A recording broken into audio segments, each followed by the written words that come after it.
Genèse chapitre 2, à partir du verset 2. Dieu acheva au 7e jour son œuvre qu'il avait faite et il se reposa au 7e jour de toute son œuvre qu'il avait faite. Dieu bénit le 7e jour. Il le sanctifia. Oh, 7e jour, tu es sanctifié. Parce qu'en ce jour, il se reposa de son œuvre qu'il avait créée en la faisant. Donc, si tu ne comprends pas, si tu n'as pas la pensée de Christ en lisant ça, tu vas te dire, ah, Dieu, il était fatigué, il a fini de créer, il a pris une couverture, il est parti faire dodo, il était, oh, je suis fatigué. Bon, je te sanctifie, 7e jour, je vais dormir. Mais l'homme animal ne comprend pas les choses de l'esprit. Car c'est spirituellement qu'on en juge. Mais les gens qui sont en Jésus comprennent. Regardez Jésus, cette my Savior. Il a compris. Parce qu'il a la pensée. Nous sommes des esprits dans un corps. On vient de quelque part. Souvenez-vous de ce qui s'est passé dès les temps anciens. Car je suis Dieu. Il n'y en a pas d'autre. Donc, nous, on se souvient. Quand on nous prêche, on a l'oreille, on se souvient. On se souvient. Mais quelqu'un qui n'a pas l'oreille, lui, il se dit, bon, je vais faire le Shabbat, je dois rien faire pendant tout ce jour-là, voilà. Nous sommes dans les choses de l'esprit. Et quiconque a entendu l'enseignement du Père, vient à moi, dit le Seigneur. Parce que le Père, c'est l'esprit. Le Père, c'est l'esprit. Et moi qui vous parle, mon esprit est plus grand que moi.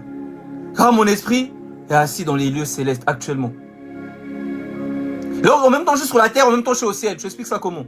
Folie. Ben oui, nous sommes dans les choses de l'esprit.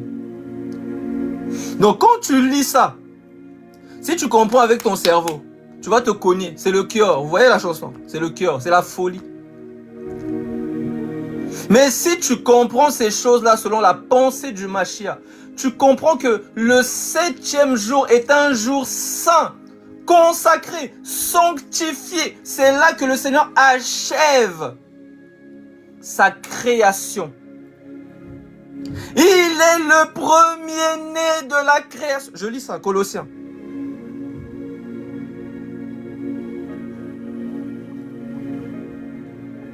Colossiens chapitre 1, verset 15. Il est l'image du Dieu invisible. C'est-à-dire, pour voir Dieu, tu dois le voir. C'est une projection, c'est un hologramme. Si tu ne le vois pas, tu n'as pas vu. C'est lui, c'est par lui que tu vois Dieu. Parce que si tu vois Dieu, tu ne peux pas vivre. Dieu est plus grand que le mot grand. Il est plus grand que le mot grand. Ni les cieux des cieux ne peuvent le contenir. Le ciel est son trône, la terre est son marche. Il est gigantesque. Maintenant, s'il met son pied sur la terre, on est tous foutus. Donc, il vient dans la simplicité. Si moi, je veux sauver des fourmis, si je mets mon pied dans la fourmière, ils vont tous mourir. Alors, je dois devenir une fourmi. Mon enfant comprend ces choses, mais les musulmans ne comprennent pas. Mon fils, il comprend ces choses. Il est petit. Il a 4 ans. Les musulmans ne comprennent pas. Donc, il doit venir dans la simplicité. Et il dit, celui qui m'a vu, a vu le Père. Le Père et moi, nous sommes un. Et ils vont prendre des pierres pour les fourmis vont prendre des pierres pour le lapider. Oh, tu blasphèmes. Mais parce que c'est lui, Dieu, le Dieu Tout-Puissant. C'est lui, c'est le Seigneur Jésus-Christ. Vous allez comprendre ça quand? Colossiens 1,15, il est l'image du Dieu invisible, le premier-né de toute la création. C'est l'œuvre du Seigneur. Ça veut dire qu'au commencement, Dieu parle. Et lorsque Dieu parle, tout a été créé par sa parole. Donc la première de ses œuvres, c'est sa parole. C'est de l'abondance du cœur que la bouche parle. Est-ce que vous comprenez ces choses? C'est de l'abondance du cœur. Le cœur de Dieu a commencé à créer toutes choses. Dieu a tout créé par sa parole. Au commencement était la parole. La parole était auprès de Dieu. La parole était Dieu. Et toute chose a été créée par elle. Et rien, absolument rien de ce qui existe n'a pas été créé par la parole. Comment vous allez comprendre ça, musulmans? Vous allez comprendre ça comment?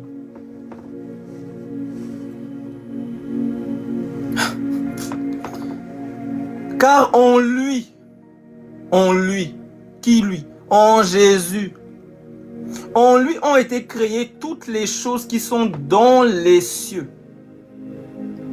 et sur la terre, les visibles, les invisibles, trône, dignité, domination, autorité. Tout, absolument tout, a été créé par lui et pour lui. Voilà pourquoi il dit dans le Proverbe chapitre 8, je lis ça vite fait.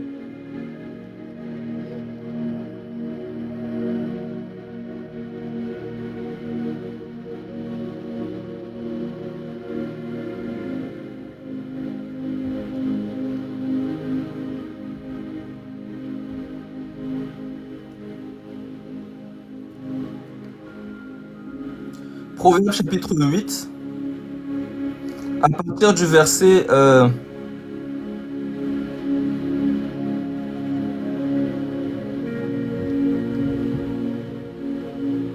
verset 12. Moi la sagesse,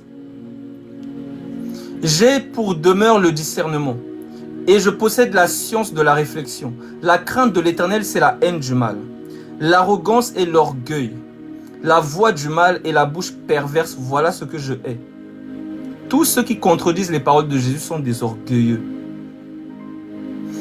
Voilà pourquoi leur Dieu là leur dit qu'il est l'orgueilleux. Le conseil et le succès m'appartiennent. Je suis l'intelligence, la force est à moi. La sagesse là, c'est la parole de Dieu, c'est Dieu lui-même. Car moi et ma parole, nous sommes un.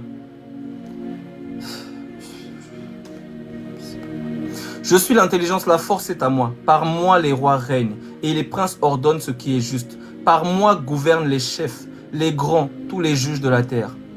J'aime ceux qui m'aiment et ceux qui me cherchent me trouvent. Celui qui m'aime garde mes. Avec moi sont la richesse et la gloire, les biens durables et la justice, les vraies richesses. Mon fruit est meilleur que l'or. Ce fruit-là, c'est sa parole. Que l'or pur, et mon produit est préférable à l'argent. Je marche dans le chemin de la justice. Ces choses sont allégoriques. Les gens imaginent un chemin. Je marche dans le chemin de la justice, au milieu des sentiers de la droiture. C'est comme qu'on dit, même quand je marche dans la vallée de l'ombre de la mort, les gens imaginent une vallée. La vallée de l'ombre de la mort, c'est les difficultés, les problèmes. Tu perds un proche, tu es malade, on t'ampute une jambe, je ne sais pas, tu as une maladie génétique. Tout ça, c'est la vallée de l'ombre de la mort. Maintenant, tu imagines un chemin avec le cerveau, tu imagines une route. L'Éternel, donc, je marche dans le chemin de la justice, au milieu des sentiers de la droiture. Verset 21. Pour donner des biens à ceux qui m'aiment et pour remplir leurs trésors. Verset 22. Proverbe 8, verset 22. L'Éternel m'a créé la première de ses œuvres. Avant ses œuvres les plus anciennes. J'ai été établi depuis l'éternité. Dès le commencement, avant l'origine de la terre, je fus enfanté. D'autres versions, je fus engendré. Je fus enfanté quand il n'y a point d'abîme, point de source chargée d'eau. Avant que les montagnes soient affermies, avant que les collines existent, je fus enfanté. Donc, c'est l'œuvre de l'Éternel. Voilà pourquoi on nous dit dans Genèse là-bas, suivez bien, Genèse chapitre 2, verset 1. Ainsi furent achevés les cieux et la terre et toute leur armée. Donc en lui, les visibles, les invisibles, tout a été créé en lui. C'est lui l'achèvement, c'est lui l'alpha et l'oméga, c'est lui le dernier, c'est lui le 7e jour. Voilà pourquoi Dieu acheva au 7e jour son œuvre qu'il avait faite. Il se reposa au 7e jour de toute son œuvre qu'il avait faite. Dieu bénit le 7e jour. Et il le sanctifia parce qu'en ce jour, il se reposa de toute son œuvre qu'il avait créée en la faisant. Maintenant, il faut comprendre, le 7e jour, c'est le repos. C'est le repos, le 7e jour. Voilà pourquoi je prends encore une écriture. Genèse, chapitre 8.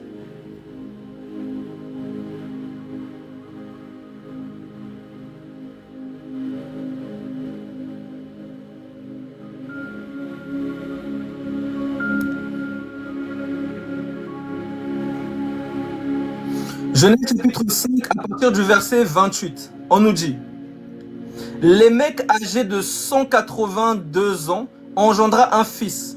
Il lui donna le nom de Noé. On regarde le mot Noé, là, je clique dessus.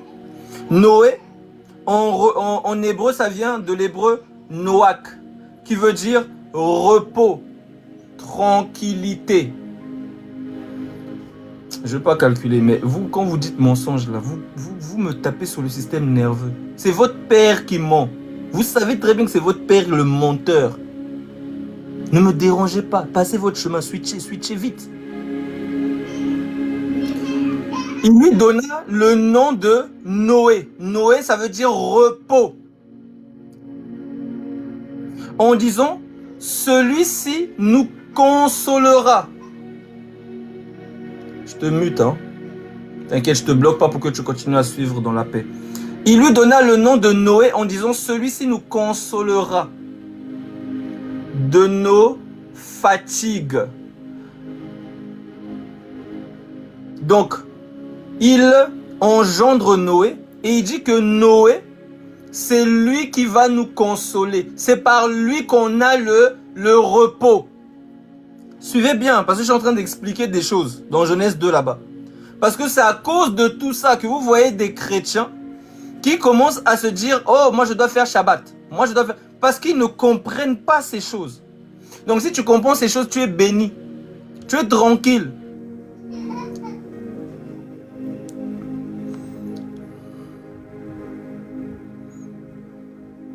Je croyais que le calendrier a été créé par les humains. Comment ça se fait que Dieu parle de jours? Mais c'est pour ça qu'on essaie de t'expliquer qu'il ne parle pas de jours selon le calendrier. C'est ça que... C'est pas possible. Je sais pas. Ben, c'est pas grave. Je continue pour ceux qui m'écoutent. Comme la prophétie était sortie, quand il parlera, ceux qui l'écouteront avec une oreille charnelle seront scandalisés. Ceux qui vont l'écouter avec une oreille spirituelle seront édifiés. Donc je parle à ceux qui ont des oreilles. Ceux qui n'ont pas d'oreilles, s'il vous plaît, passez votre chemin. Mais je sais très bien que tu... Mais je sais très bien que tu n'as pas l'oreille. Tu peux être kémite, musulman, toutes ces choses-là. Tu passes ton chemin. Je suis occupé, je te mute. Oh, c'est pas possible, hein. On me dit de vous esquiver, mais vous arrêtez pas de venir dans mes lives. Mais pourquoi? Qu'est-ce qui se passe? C'est qui vous transfère mes lives? Pourquoi vous venez tous? Je suis monté pour ceux qui ont des oreilles. Vous êtes là-haut, essayez de me convertir. Oh, change-moi, que je ne sois plus kémite, je ne sois plus musulman. Je ne suis pas là pour vous. Je suis venu pour ceux qui ont des oreilles. Je parle à eux. Oh. Genèse chapitre 5, à partir du verset 29. Il lui donna le nom de Noé en disant, celui-ci nous consolera de nos fatigues et du travail pénible de nos mains, provenant de cette terre que l'Éternel a maudite. C'est toujours comme ça le miel. C'est pour ça qu'ils sont là. Je sais pas. C'est pour ça que je suis en train de me demander, mais c'est qui les attire? Mais ouais, tu m'éclaires. Je supporte, mais il faut qu'il y ait des gens pour les muter parce qu'ils me dérangent. Donc, repos.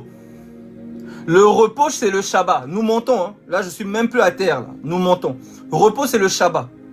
Le Shabbat était engendré. Et ce Shabbat-là doit construire une arche pour que des brebis, des serpents, des animaux purs, impurs puissent rentrer dans l'arche qui a été construite par Dieu. Parce que Dieu, c'est le repos. Son arche, c'est le repos. Donc, une fois que les gens rentrent là, une fois qu'il a fini, il doit sanctifier le 7e jour. Parce que ça, c'est Genèse, hein, c'est les mêmes choses qui sont répétées. Dieu parle tantôt d'une manière, tantôt d'une autre. Les gens n'y comprennent que dalle. Donc, il a engendré les mecs. Il a engendré Noé. Noé va construire une arche.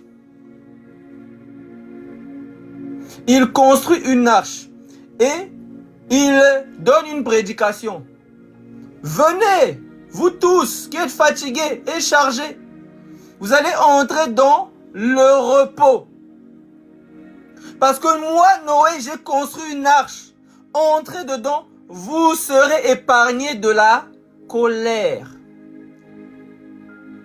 Donc, une fois qu'il a fini de construire l'arche, que les gens sont rentrés, etc., on nous montre qu'il doit sanctifier l'arche.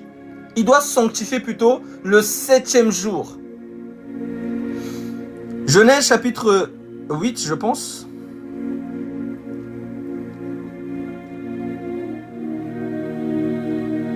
Verset 8. Et Noé sortit avec ses fils, sa femme et les femmes de ses fils. Tous les animaux, tous les reptiles, tous les oiseaux, tout ce qui se meut sur la terre selon son espère sortirent de l'arche. Noé bâtit un autel. Noé bâtit un autel à l'Éternel. Il prit de toutes les bêtes pures et de tous les oiseaux purs, et il offrit des holocaustes sur l'autel. Il est en train de sanctifier le 7e jour. L'Éternel sentit une odeur agréable, et l'Éternel dit en son cœur, je ne maudirai plus. Repos. Est-ce que vous comprenez? C'est les mêmes choses qui se répètent, mais si tu n'as pas l'oreille, si tu n'as pas été enseigné par l'esprit, tu ne vas pas comprendre ces choses et tu vas être dans la chair, dans la loi. Voilà pourquoi l'apôtre Paul, qui était enseigné par l'esprit du Dieu vivant, combattait tous ceux qui disaient que si vous ne vous faites pas circoncire selon le rite de Moïse, vous ne serez pas sauvés. Parce qu'ils ne savaient pas c'est quoi la circoncision. Et ils ont vu circoncision et ils ne comprennent pas c'est quoi la circoncision. Ils commencent à dire aux gens, si vous ne vous faites pas circoncire, vous ne serez pas sauvés. Voilà pourquoi, jusqu'en 2026, là, bon, bientôt 2026, jusqu'en 2025, il y a encore des chrétiens qui vous disent que si vous ne faites pas Shabbat, vous n'êtes pas sauvés. Si vous ne faites pas les 10 commandements, vous n'êtes pas sauvés. Si vous ne mangez pas si vous mangez des animaux impurs, vous mangez vous n'êtes pas. C'est les mêmes choses, c'est les mêmes choses. Il n'y a rien de nouveau sous le soleil. Et comme l'apôtre Paul a combattu tous ces faux enseignements avec détermination, avec zèle, de la même manière, moi aussi, je ne vous laisserai pas passer. C'est-à-dire que à chaque fois que je peux parler, tous ceux qui ont des oreilles vont entendre la vérité, ils vont sortir de tous vos mensonges. Parce que tout ça, c'est des fausses doctrines, hein, kémites, musulmans, tout ça là, fausse doctrine. Fausse doctrine. Et tous ceux-là qui vont entendre, ils vont sortir de tous ces faux enseignements. Adventistes du 7e jour, vous aussi, je vous attends fort. Vous tous, le Seigneur doit sortir ses enfants des chaînes de la mort. Parce qu'on nous dit, l'apôtre Paul vous dit, que Moïse avait le ministère de la mort. Tous ceux qui veulent s'embourber dans la loi en disant oh, je dois payer ma dîme, sinon je serai maudit. Vous avez besoin d'être arrachés du feu, arrachés des liens de la mort. Vous êtes encore enchaînés, envoûtés, drogués bien comme il faut. GHB. Mais vous devez être réveillés, libérés. On doit couper les liens. Afin que vous sortez, car vous devez être libre. Là où il y a l'Esprit du Seigneur, là est la liberté. Toi, tu étais là en Égypte antique. Tu as entendu des sornettes, des histoires à dormir debout en quelles tu crois. Maintenant, toi, tu dis que moi, les choses que j'ai écoutées, c'est des sonnettes, des histoires à dormir debout auxquelles je crois. Maintenant, qui dit quoi? Qui dit quoi? On le saura au dernier jour. J'ai pas le temps de répondre à tes bêtises. Je continue. Donc, l'Éternel sentit une odeur agréable. Et l'Éternel dit en son cœur, je ne maudirai plus la terre à cause de l'homme, parce que les pensées du cœur de l'homme sont mauvaises dès sa jeunesse, et je ne frapperai plus tout ce qui est vivant comme je l'ai fait. Tant que la terre subsistera, les semailles et la moisson, le froid et la chaleur, l'été et l'hiver, le jour et la nuit ne cesseront point. Donc, c'est ça le repos. Dieu qui retire sa colère et fait entrer tous ceux qui ont cru en la vérité dans un repos éternel. Et ça veut dire qu'il ronfle? Non, parce qu'il y a des gens qui imaginent ça.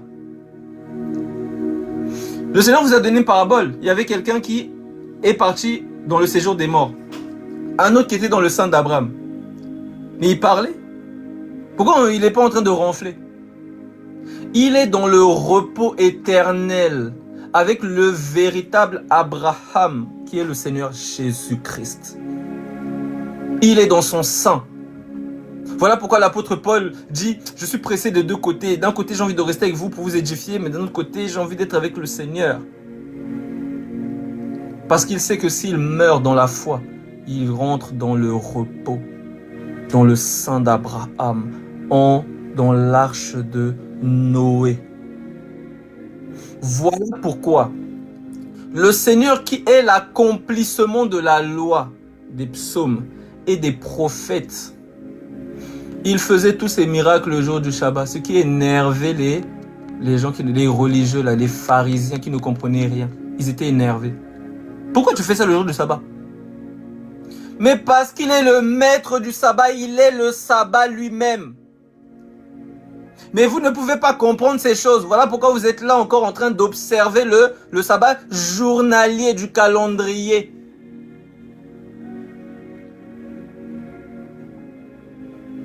Donc, celui qui est l'accomplissement de la loi, des psaumes et des prophètes, qui est le véritable Noé, va dire dans Matthieu chapitre 11.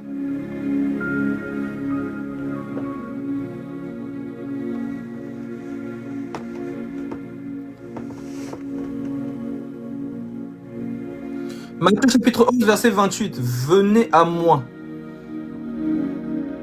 vous tous qui êtes fatigués et chargés, et je vous donnerai du repos. Donc, c'est le 7e jour. C'est lui. Parce que le chiffre 7 nous parle de Dieu. C'est la perfection. Voilà pourquoi on nous dit que l'agneau avait 7 yeux. C'est l'omniscience, il voit parfaitement. Voilà, on vous parle des 7 églises. Mais il n'y a pas 7 églises, il n'y a qu'une seule église parfaite. Voilà pourquoi on vous parle des 7 anges devant le trône. C'est l'ange parfait. Voilà pourquoi le Seigneur dit, moi Jésus, j'ai envoyé mon ange pour vous attester ces choses dans les assemblées. C'est l'ange de lumière, celui qui éclaire, le consolateur. Donc c'est lui justement qui nous fait entrer dans le repos, le Shabbat, qui est le Seigneur Jésus-Christ. Prenez mon joug sur vous et recevez mes instructions, mon enseignement, car je suis doux et humble de cœur. Il est doux et humble. Si tu ne le connais pas, tu ne vas pas croire. Il est doux, il est humble. Il faut le connaître. Voilà pourquoi tous vos dieux dans toutes vos religions, ils sont au ciel, ils ne bougent pas. Mais lui, il est tellement doux et humble. Et son amour est tellement puissant, tellement profond qu'il a accepté de quitter son ciel pour venir dans la boue. Voilà pourquoi lorsqu'il façonne Adam, il met ses mains dans la boue pour façonner. Il ne reste pas là en disant, bon, toi, va... Non. C'est lui-même qui vient par amour. Car je suis doux et humble de cœur, et vous trouverez du repos pour vos âmes. Car mon joug est doux et mon fardeau est léger. Vous trouverez du repos pour vos âmes. Donc le repos que vous voyez dans Genèse 2, que vous voyez dans la symbolique de Noé, ne parle que du Seigneur Jésus-Christ. Voilà pourquoi l'apôtre Paul, qui connaît ces choses, il est rempli du Saint-Esprit. Qu'est-ce qu'il vous dit? Colossiens chapitre 2. Colossiens chapitre 2, à partir du verset 16. Que personne donc ne vous juge. Il parle à qui? Il parle à qui? Il parle à nous.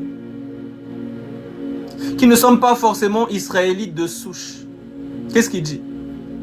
Que personne donc ne vous juge au sujet du manger ou du boire. Oh non, on n'a pas le droit de manger ça, c'est impur. On ne peut pas boire ça, c'est impur. Que personne ne vous juge, parce que ces gens ne comprennent même pas que lorsqu'on parle des aliments, quand on parle de ces animaux-là, on parle d'un peuple pur et d'un peuple impur qui doivent être rassemblés dans le repos. Voilà pourquoi il dit dans Actes chapitre 10, il fait descendre une nappe. Il dit à Pierre, tue et mange. Pourquoi il ne lui dit pas, va évangéliser Corneille? Pourquoi il ne dit pas? Corneille, c'est le nom d'un oiseau impur. Il doit tuer par l'épée. Repentez-vous. La prédication de la croix. Il doit tuer. Il doit manger, c'est-à-dire entrer en communion. Donc c'est la prédication de la réconciliation. Mais si quelqu'un ne comprend pas, il va vous dire non, ne mange pas ça, ne bois pas ça, c'est impur, c'est impur, c'est impur. La personne ne comprend pas que ces choses-là sont des messages allégoriques. Que personne donc, Colossiens 2,16, que personne donc ne vous juge au sujet du manger ou du boire, au sujet d'une fête, d'une nouvelle lune ou des sabbats. C'était l'ombre des choses à venir, mais le corps est en Mashiach, en Christ. Le corps, c'est en Jésus. C'est lui qui est la révélation, l'accomplissement du Shabbat dans Genèse 2 là-bas. Du Shabbat que les Israéliens ont observé. C'est lui qui est l'accomplissement. Voilà pourquoi il dit une phrase. Ça va vous interpeller. Je vais essayer de trouver ça.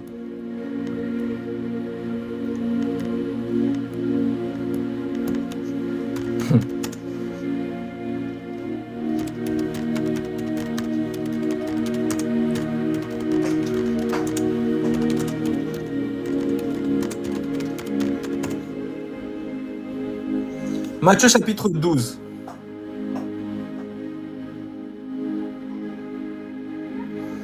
Matthieu chapitre 12 à partir du verset 1. En ce jour-là, Jésus traversa des champs de blé, un jour de sabbat. Ses disciples qui avaient faim se mirent à arracher des épis et à manger. N'hésitez pas à tapoter parce qu'il y a des gens, ils ont la haine. N'hésitez pas à tapoter. Il y a des gens, ils signalent, ils essayent de faire des choses, ils essaient de faire tout, mais tout ce qu'ils font là, ça n'a aucune force, ça n'a aucun effet. C'est-à-dire, ils ne peuvent retarder l'inévitable. Ils ne peuvent rien faire. Les pharisiens voyant cela, lui dirent, voici tes disciples font ce qu'il n'est pas permis de faire pendant le sabbat. Mais Jésus leur répondit, n'avez-vous pas lu ce que David, lorsqu'il eut faim, lui et ceux qui étaient avec lui, comment il entra dans la maison de Dieu et mangea les pains de proposition qu'il ne lui était pas permis de manger, non plus qu'à ceux qui étaient avec lui et qui étaient réservés aux sacrificateurs seuls. Ou n'avez-vous pas lu dans la loi que les jours de sabbat, les sacrificateurs violent le sabbat dans le temple sans s'en rendre coupables? Donc, il leur fait comprendre une chose qu'ils n'ont pas compris. Que pendant le sabbat, donc dans ce que les Israélites faisaient, pendant que eux, ils ne bougeaient pas, ils observaient le sabbat, dans le temple, les sacrificateurs travaillaient pour Dieu. Donc, eux n'étaient pas soumis à leur sabbat, eux. Parce que eux, ils travaillaient. Donc, il leur fait comprendre que les sacrificateurs étaient dans le repos. Mais vous, vous étiez agités comme Marthe. Donc, eux, ils violent le sabbat, mais ils ne se rendent pas coupables. Est-ce que Dieu les a frappés? Parce qu'ils sont dans le sabbat.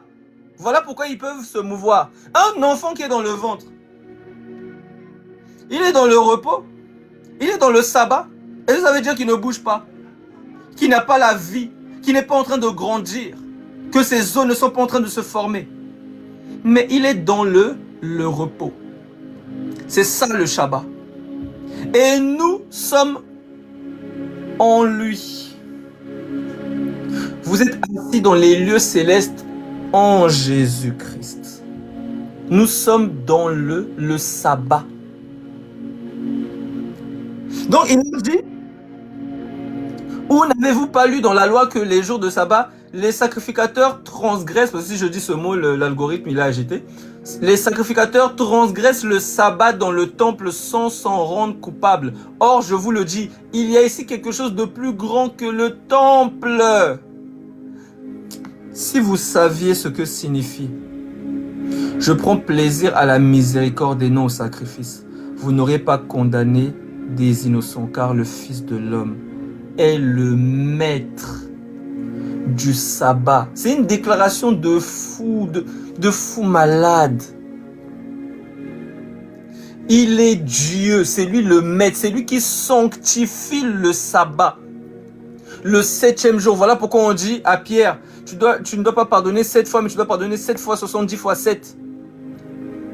En gros, à l'infini, ton pardon doit être rempli d'amour, car l'amour pardonne tout. Donc le chiffre 7, c'est Dieu, c'est le sabbat, c'est le repos éternel dans lequel nous entrons pour être épargnés de la colère à venir. Voilà pourquoi il dit, vous ne pouvez rien faire sans moi. Si vous demeurez en moi, vous porterez du fruit. Si vous êtes hors de moi, vous allez sécher. Et votre fin, c'est qu'on vous prenne et qu'on vous jette dans le feu. Est-ce que vous comprenez? Donc, le sabbat, c'est une entité. C'est Dieu lui-même, le maître du Shabbat. Donc, quand il sanctifie le 7e jour et il se repose, il est en train de nous donner un message pour nous annoncer qu'il doit sanctifier le 7e jour par l'Holocauste, la croix. Ensuite, nous entrons dans le repos parce qu'il y a la résurrection d'entre les morts.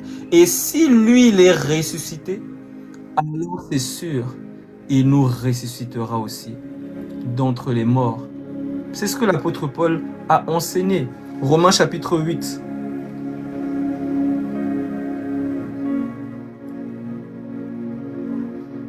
À partir du verset 11. Et si l'esprit de celui qui a ressuscité Jésus d'entre les morts habite en vous, l'esprit de Christ, c'est lui qui a ressuscité Jésus. Va comprendre. L'esprit de Christ ressuscite Jésus. Et si l'esprit de celui qui a ressuscité Jésus d'entre les morts habite en vous, celui qui a ressuscité Christ d'entre les morts rendra aussi la vie à vos corps mortels par son esprit qui habite en vous. Et dans 1 Corinthiens chapitre 15, l'apôtre Paul prend le temps de nous détailler le jour où il doit venir pour nous faire entrer dans le repos. Car si lui, il est ressuscité, alors nous croyons qu'il viendra nous ressusciter au dernier jour pour que nous entrons dans le repos éternel que nous avons déjà commencé à vivre, car il nous a donné les arts de l'esprit. Bande annonce. La paix de l'esprit. Je vous donne ma paix. Je ne vous la donne pas comme le monde la donne. C'est le Shabbat. C'est le repos qu'il nous transmet afin que nous soyons dans l'assurance et dans la paix. Peu importe ce que nous allons vivre, nous avons l'espérance du salut. Il est notre Shabbat. Donc l'apôtre Paul qui comprend ces choses nous dit que personne ne vous juge sur le fait de manger, boire, les nouvelles lunes, les sabbats. Toutes ces choses, c'était l'ombre, l'accomplissement, c'est en Jésus. Voilà pourquoi il nous dit aussi dans Hébreux, chapitre 10. En effet, la loi qui possède une ombre des biens à venir et non l'exacte représentation des choses ne peut jamais par les mêmes sacrifices qu'on offre perpétuellement chaque année amener les assistants à la perfection. Tu peux pas. Tu peux pas. Tu dois venir à Christ.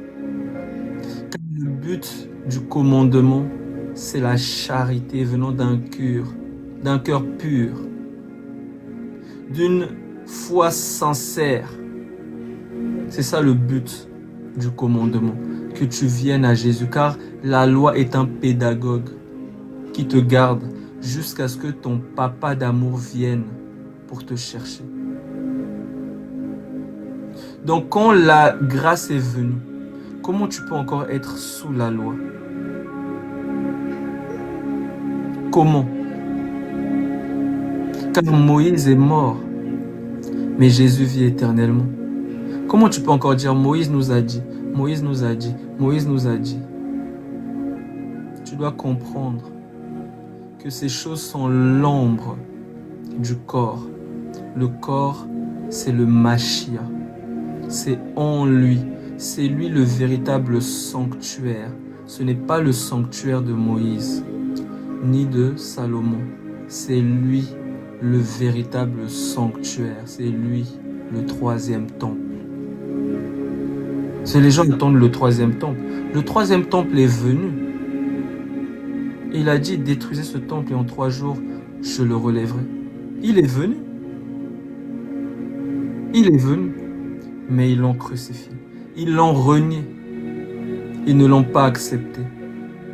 Il est la vie. Donc les lunettes, si quelqu'un lit avec les lunettes de la loi, il ne voit rien. Car il a un voile sur ses yeux. Mais si c'est l'esprit qui l'éclaire, et l'esprit parle aussi, parce qu'il peut te parler, mais il parle aussi au travers de ses serviteurs. Voilà pourquoi il aurait pu parler directement à l'eunuque éthiopien. Mais il dit à Philippe, va et parle. Quand Philippe ouvre la bouche, c'est là que l'esprit enseigne son enfant. Et son enfant voit, ah, donc c'est de ça que ça parlait de Christ. Parce que lui-même il lit, hein, il pose la question. Je vous montre. Acte chapitre 8. À partir du verset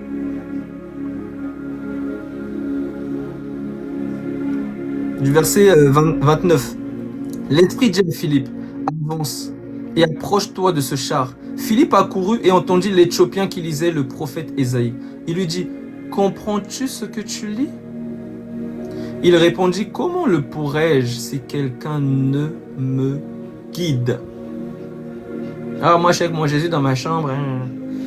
Comment le pourrais-je si quelqu'un ne me guide? Il invita Philippe à monter et à s'asseoir avec lui. Voilà pourquoi il dit, celui qui vous reçoit, me reçoit.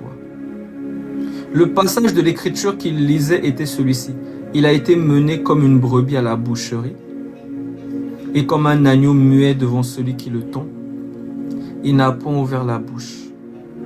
Dans son humiliation, son jugement a été levé. Et sa postérité, qui la dépeindra? Car sa vie a été retranchée de la terre. L'eunuque dit à Philippe, je te prie, de qui le prophète parle-t-il ainsi? Il ne comprenait pas. Il avait besoin qu'on lui explique. Alors Philippe, ouvrant la bouche, et commençons par ce passage, lui annonça la bonne nouvelle de Jésus. La loi, les psaumes, les prophètes n'ont parlé que du Seigneur Jésus. La bonne nouvelle. Croyez en lui et vous serez sauvés. Celui qui persévérera jusqu'au bout, celui-là sera sauvé. Parce qu'il y aura des gens qui vont apostasier, qui vont renier le Seigneur, même par leurs œuvres. Parce que comme dit l'apôtre Paul, ils font profession de servir Dieu, mais ils le renient par leurs œuvres.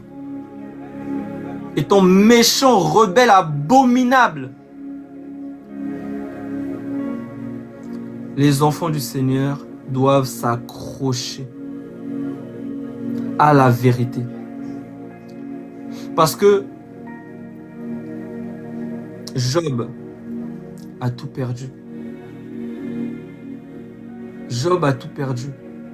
Job est passé par des difficultés. Job a souffert. Plus que toi. En une journée, il a tout perdu. Ses enfants sont morts. Son entreprise foutue. Malade jusqu'à la mort. Mais dans tout ça, il a dit, je sais que mon Rédempteur est vivant et qu'il se lèvera le dernier. Jusqu'au bout, il a gardé la foi. Donc moi, quand je monte pour ceux qui ont les oreilles, pour leur rappeler les Écritures et pour leur dire, gardez la foi. Parce que, au dernier jour, beaucoup abandonneront la saine doctrine pour se tourner vers des esprits séducteurs et des doctrines de démons. Quand vous voyez les gens qui vous disent, oh, moi je crois en Mohamed, oh, ceci, cela, c'est pas la saine doctrine, c'est des esprits séducteurs, des doctrines de démons. Vous, gardez la foi. Les paroles que vous avez reçues des prophètes et des apôtres. Car la rémunération est proche. Nous devons veiller.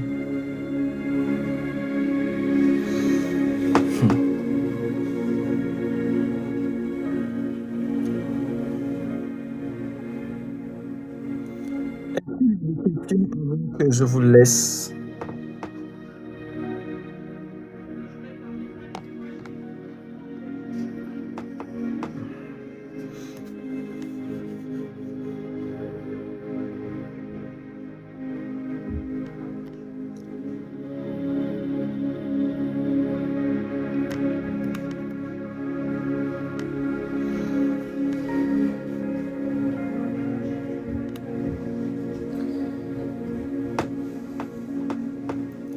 Il n'y a plus de questions. Que le Seigneur soit béni. Je vais mettre une louange pour clôturer. Alors, tac.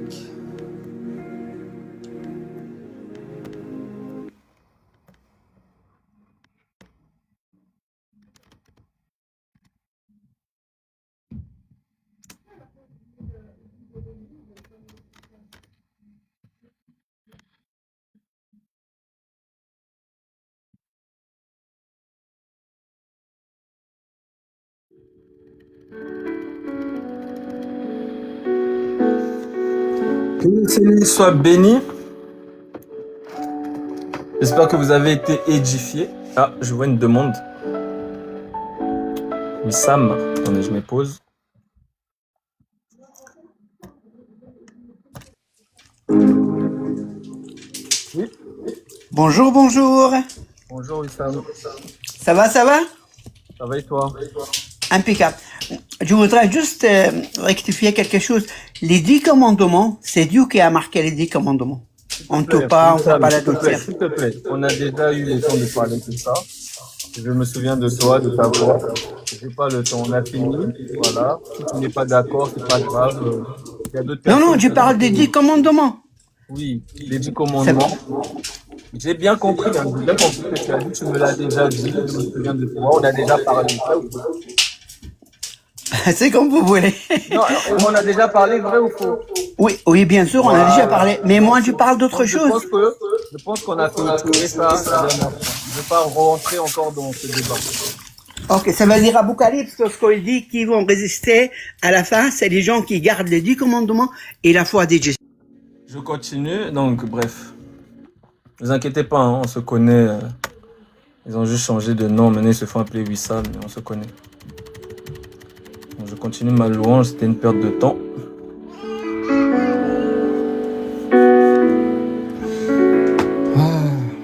Les humains. En gardant bien notre foi, es-tu une bonne conscience? Vous savez, il y a des gens, ils disent qu'il y a la loi de Moïse et il y a les 10 commandements que Dieu a donnés. Donc, la loi de Moïse, c'est Moïse qui a donné, et les 10 commandements, c'est Dieu. En fait, c'est la folie. Je vous dis la vérité, c'est la folie. Les gens ne comprennent pas que Moïse, là, il n'a rien à improviser. Tout ce qu'il a donné, là, c'est Dieu qui lui a donné. Continue à rêver. Que quelques-uns ont perdu. Combat dans le bon combat, en gardant bien notre foi. Es-tu une bonne conscience que quelques-uns ont perdu? Celui qui vaincra sera vêtu de blanc, son nom restera dans le livre de vie, et je confesserai son nom devant mon Père Yeshua, et je confesserai son nom devant les anges d'Yeshua. Si nous sommes vainqueurs, nous serons une colonne dans le temple du Seigneur, et nous n'en sortirons plus. Si nous sommes vainqueurs, nous serons une colonne dans le temple du Seigneur, et nous n'en sortirons plus. Celui qui vaincra sera vêtu de blanc, son nom restera dans le livre de vie, je confesserai son nom devant mon Père Yeshua. Amen, mon frère Chafi, sois béni, sois fortifié. Je confesserai son nom devant les anges d'Yeshua. Celui qui vaincra sera vêtu de blanc, son nom restera dans le livre de vie, et je confesserai son nom devant mon Père Yeshua, et je confesserai son nom devant les anges d'Yeshua. Combattons le bon combat.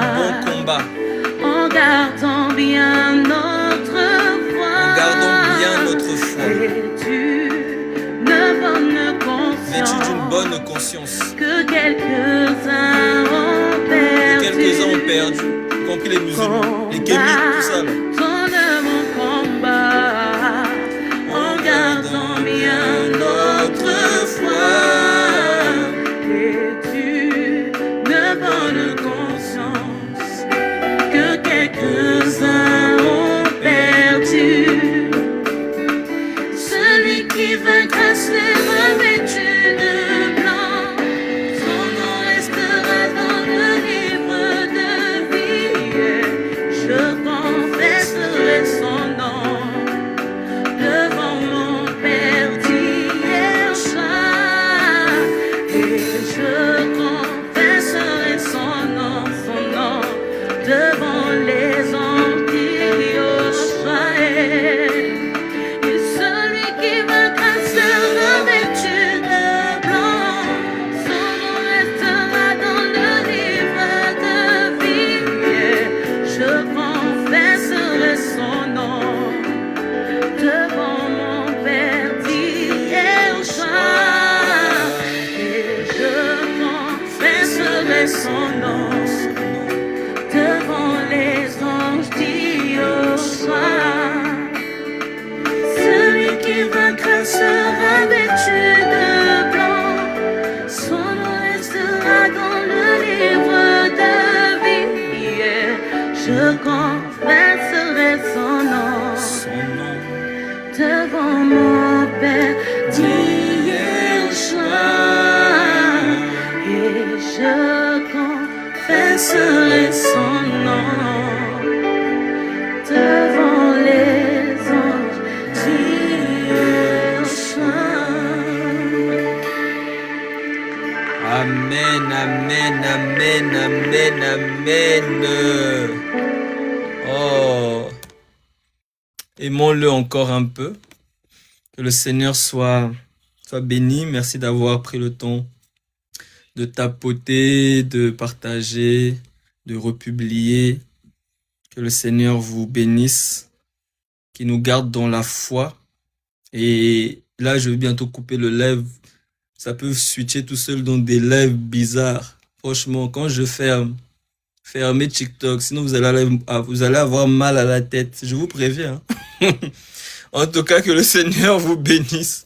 C'était votre frère Délice, un serviteur inutile. Je vous dis shalom, shalom et shalom.